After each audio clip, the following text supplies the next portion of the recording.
Hello everyone, welcome back to Premier League Unfiltered. I hope you're all doing well. This one is a massive episode. The 2026 World Cup is absolutely delivering, but the Premier League transfer window is genuinely losing its mind at the exact same time. We've got blockbuster bids, tactical anomalies, and absolute chaos to break down today. First up, let's talk about Liverpool. They're not messing around this summer. The latest word out of Germany is that Liverpool have officially seen a massive 100 million euros bid rejected by Leipzig for Yan Diomande. Leipzig, they desperately want to keep him for another season, but a bid touching 120 million euros should get it over the line. And Liverpool are completely serious about this one.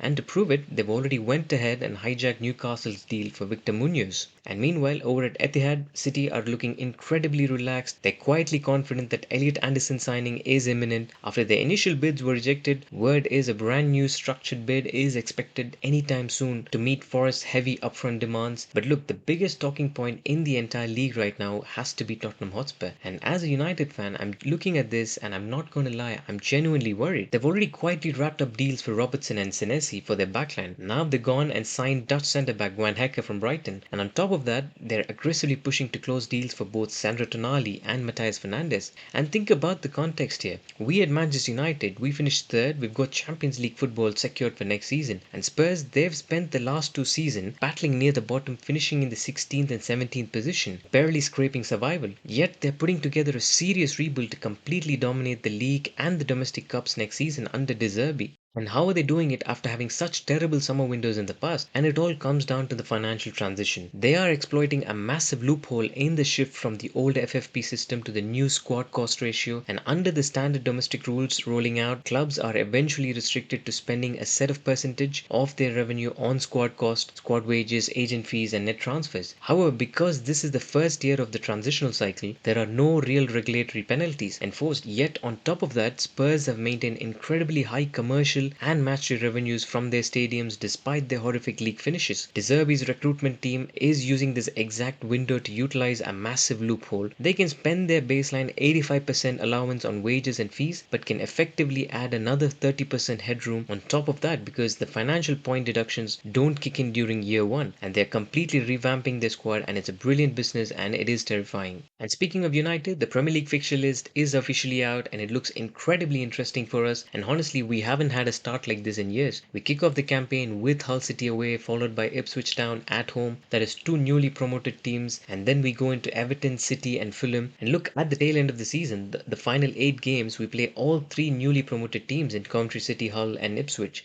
alongside Leeds United and Crystal Palace, who were firmly in the bottom half of the table last season, then Bournemouth, Spurs, and Fulham. And that is a run in where we should get maximum points. But as we know with United, fixtures mean nothing if we don't go into the season with the right mentality, the right recruitments, and our existing players returning completely re-energized from the World Cup. And on that note, I'm incredibly happy for Amad Diallo. He's had a really tough, massive dip in form over the last few months at United, but he is finding form again at the World Cup. And what can I even say about a player like Lisandro Martinez? What a player! He was absolutely fantastic for Argentina in their match against Algeria. And when he is fit, he is hands down one of our starting centre backs. And we also saw Matthias Cunha get himself on the score sheet against Haiti, and Mazraoui put in a pair of rock solid defensive performances for Morocco in both their games. But then on our transfer front, everything has gone completely quiet, and I genuinely don't understand why. It seems like our entire summer is now pointing towards Real Madrid and, of all people, Jose Mourinho. The man we sacked years ago is basically dictating our transfer window right now. And here's the situation. Mourinho wants Matthias Fernandes at Real Madrid, and if Madrid decide to sign Fernandes, it means Tchouameni gets pushed out of their midfield. And if that happens, United can finally pounce on Tchouameni, who we all know is our absolute dream defensive midfield signing. But if Madrid decide to keep Tchouameni and sign Fernandes anyway, we are in trouble. Or what if Madrid keep Tchouameni and go for someone like Enzo Fernandez or Felix Enmiche instead? Then the door opens for us to move ahead for Matthias Fernandes ourselves. Alright, let's pivot completely to the World Cup because the last 2 weeks have been nothing short of spectacular. The games have been high octane, but we have to start by addressing the elevation of an absolute elite. And like they say, you should never rule out greatness. Lionel Messi, he silenced every single critic out there by dropping a mesmerizing hat-trick against Algeria last week, and at this stage in his career to still dictate that tempo of a match,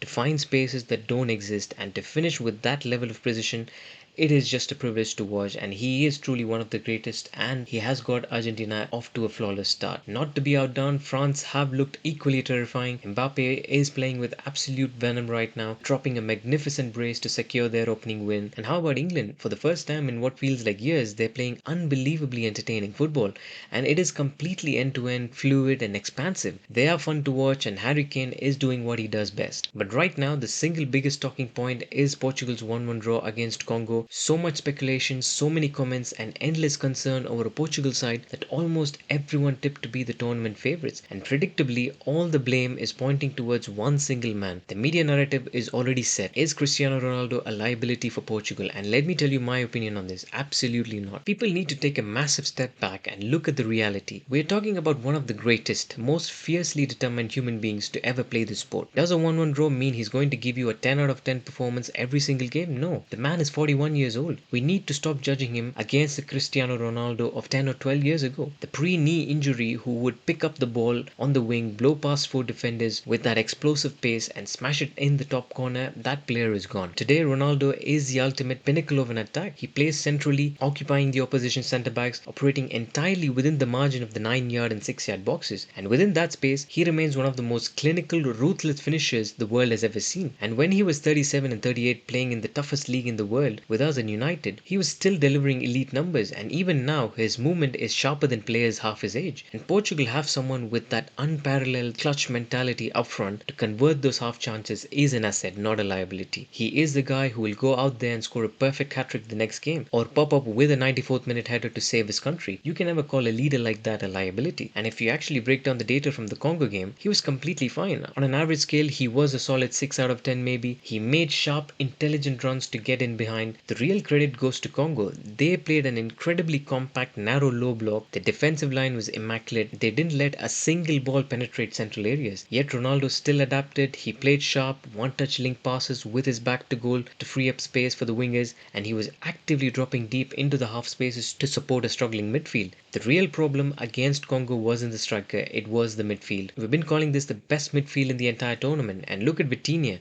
This is a man who's been a dominant back-to-back Champions League winner with PSG, playing as one of the best progressors in Europe, and yet against Congo, he completed a high volume of passes but recorded 0 line-breaking forward passes. Portugal accumulated over 700 passes in that game, but it was entirely sideways, backwards, and safe. And then we have Bruno Fernandes. He's coming off a record-breaking Premier League season in terms of goal contributions and big chances created. And if you look at the current form right now, yes, you have Mbappe, you have Haaland, you have Messi, but in terms of the individual output and what he means to his team, Bruno Fernandes is arguably the best player on the planet right now.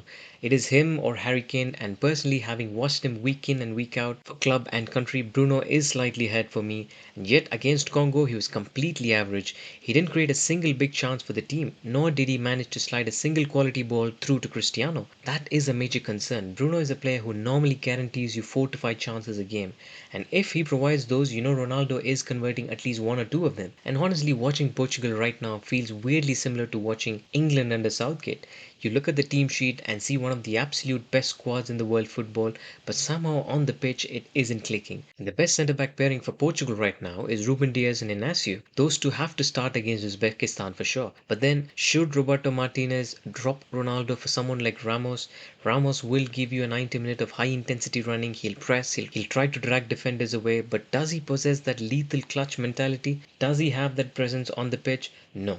Ronaldo has to be the focal point against Uzbekistan. But the structural issue is out wide. Bernardo Silva, one of the most creative playmakers for Manchester City, who's set for a massive move to Real Madrid, is being completely wasted on the right wing. In my opinion, Bernardo Silva shouldn't even be starting in this current 4-3-3 setup. The number 10 role belongs to Bruno Fernandes on current form, but if you need to control a game later on, then you bring Bernardo Silva off the bench to dictate that tempo. And on the wings, Portugal desperately need explosive, direct outlets who can actually take fullbacks on. That's why Rafael Leo has to be on the left. Starting Pedro Neto and Bernardo Silva together meant you had 2 left-footed creators trying to play on opposite sides. Neto put in a decent cross for the opening goal, but after that he spent the rest of the match running straight into defensive wall. Neto is a fantastic dynamic player, but he is more effective coming on against tired legs in the 60th or 70th minute. And on the right wing, the biggest positive when he came on was Conceição. I would honestly start him on the right wing, or even João Felix, who looks completely rejuvenated and sharp after his stint in the Saudi Pro League. You see, there is so much elite quality within this Portuguese side, but the performance against Congo was a massive wake up call, and honestly, it's probably a good thing that they had this reality check right at the start of the tournament. And to wrap up things, let's look ahead at the massive World Cup fixtures this week. Over in Group B, Spain are under immense pressure after dropping points in their opening draw.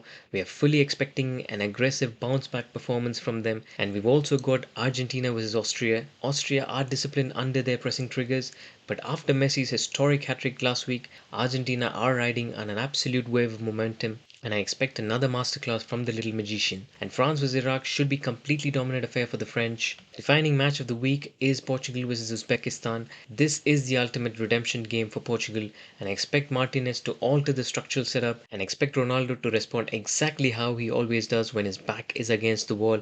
A big statement win is incoming. And finally, my absolute dark horse matchup of the week is Scotland vs Brazil. Scotland suffered a tough heavy loss against Morocco, which completely killed their early hype, but do not write them off just yet. I think there will be an upset here, and I expect Scotland to get a gritty result against Brazil. Alright, so that's a wrap for this episode. Let me know in the comments below, is Ronaldo being unfairly targeted for Portugal's draw?